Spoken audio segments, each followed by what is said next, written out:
Soyez les bienvenus sur le Path of Faith, où nous entreprendrons un voyage de connaissance de soi, orienté par la grâce de la foi et les principes de Jésus-Christ.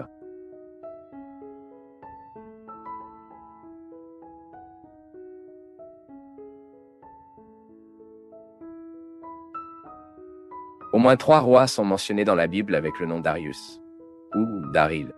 Le plus connu d'eux est le roi qui a régné sur la ville de Babylone après la chute de l'Empire babylonien face à la personne offensive.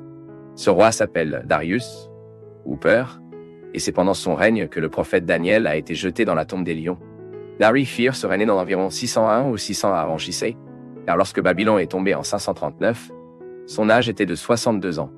Une critique du roi Darius est le fait qu'il n'est cité dans aucune source historique autre que les Écritures.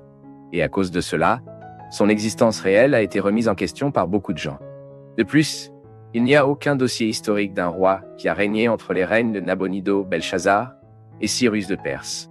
En raison de cette difficulté à prouver son historicité, certains chercheurs affirment que le livre de Daniel enregistre une erreur historique. Cependant, le manque de preuves qui relie explicitement le Shlomo, le roi Dari, dans le livre de Daniel, avec un caractère historique, n'implique pas nécessairement qu'il y a en effet une erreur dans le livre. Pour essayer de résoudre cette difficulté, certaines possibilités ont été suggérées sur qui aurait été dans l'histoire, comme nous le verrons ci-dessous. Le premier est que Darius était Cyrus, le Grand. Cyrus était l'empereur connu de la Perse à propos de qui il n'y a aucun doute sur son historicité. C'est lui qui a avancé sur Babylone dans l'expansion des limites territoriales de son empire, qui a culminé à l'automne de Babylone à l'époque de Nabonido et de Belshazzar. Il aurait environ 60 ans lorsqu'il a remporté Babylone. Et selon les inscriptions trouvées à son sujet, il a nommé de nombreux gouverneurs et officiers subordonnés pour gouverner l'empire. S'il était réellement rempli dans Daniel 6, alors Dario aurait pu être un titre pour Cyrus. Pour justifier la désignation de la peur, certaines sources suggèrent qu'il avait une ascendance dans la maison royale des peurs, bien qu'il soit un prince proche. Si tel est le cas, alors le passage du chapitre 6 de Daniel, verset 28, où Daniel lit « Car il a prospéré sous le règne de Darius et le règne de Cyrus, le persan », doit être compris comme suit. Daniel a donc prospéré sous le règne de Darius, à savoir sous le règne de Cyrus, le persan. Avec cela, l'écrivain pourrait expliquer l'utilisation de sources qui ont donné 2 noms à la même personne, ce qui serait grammaticalement possible dans la langue dans laquelle le livre a été écrit. La deuxième possibilité est que Darius était Gobers. Gobil était un gouverneur de Babylone nommé par Cyrus, le Grand. Les anciens documents le mentionnent comme le souverain de Babylone et de la région au-delà de la rivière Euphrate pendant au moins 14 ans. Et un autre caractère de la même époque et du même nom, ou du moins similaire, qui a servi de conquête de Cyrus général et a mené Babylone par Persan.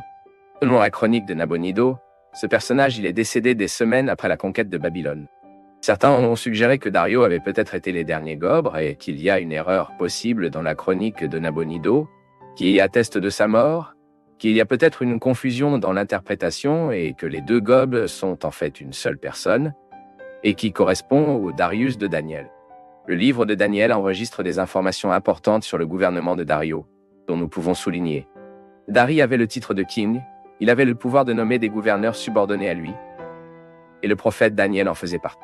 Les années ont été racontées selon la période de son règne.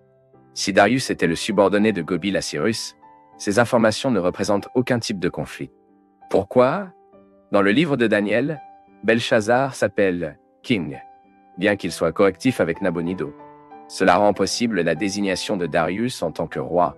Le livre de Daniel à aucun moment indique que Darius était le grand empereur de l'Empire, mais qu'il était constitué le roi sur le royaume des Chaldéens. Daniel chapitre 5, verset 31. L'épisode dans lequel il ne pouvait pas aller à l'encontre de la loi des craintes et les Perses peuvent indiquer une législation ou un gouvernement supérieur à lui. Laissant les discussions de côté sur son identité, ce que nous savons, c'est que le prophète Daniel a été jeté dans la tombe des lions pendant le gouvernement du roi Dari. À cette époque, Daniel a beaucoup prospéré, et cela a fini par l'envie dans les autres présidents et gouverneurs subordonnés à Darius dans l'Empire. Ensuite, ils se sont rassemblés et ont réussi à architer un plan pour que Daniel soit tué. Ils ont amené Darius à établir un décret qui, pendant un certain temps, toute la pétition ne doit être faite qu'au roi. Puis toute prière ou demande à un dieu ou à un autre homme est interdite. Dès qu'ils ont réussi à attraper le prophète priant Dieu, ils l'ont dénoncé et ont demandé son exécution dans la fosse des lions. Darius, il aimait beaucoup le prophète Daniel, mais il ne pouvait pas aller à l'encontre de son propre décret. Donc, avec grand regret, le roi a lancé Daniel dans la fosse des lions. Darius a passé cette nuit à jeûner et n'a pas non plus dormi. À l'aube, il est allé presser vers la tombe des lions. Et, quand il a trouvé Daniel vivant, il a rapidement sorti de la fosse et a jeté les hommes qui avaient accusé le prophète. En plus de Darius, de la peur, la Bible mentionne 2 autres rois avec ce même nom.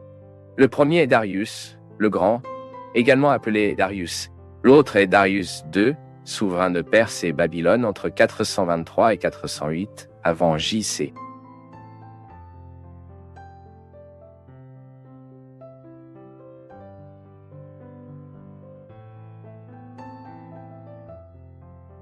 Pour nous du Path of Faith, c'est toujours une joie d'être avec vous en ce moment.